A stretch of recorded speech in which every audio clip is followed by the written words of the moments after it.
Hello everyone, welcome to our new video. If you want to create a QR code for your Facebook page, then you are on the right video. Watch complete video to learn how to create a QR code for Facebook page. In this video, I am going to show you how to create this.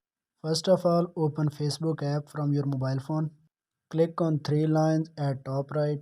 Now you have to choose pages. Here you can see pages you have created. Open the page for which you want to create QR code. Click on three dots and then choose copy link option to copy the link.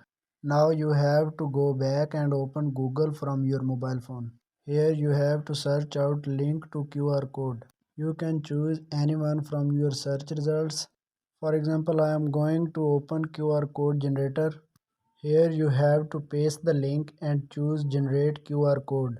Now you can see the QR code has been generated and you can also download it. This is easy and simple way to generate QR code for your Facebook page. Like and share this video if it works well for you. Also subscribe our Let Me Guide channel and press bell icon to get more problem solving videos. Thank you.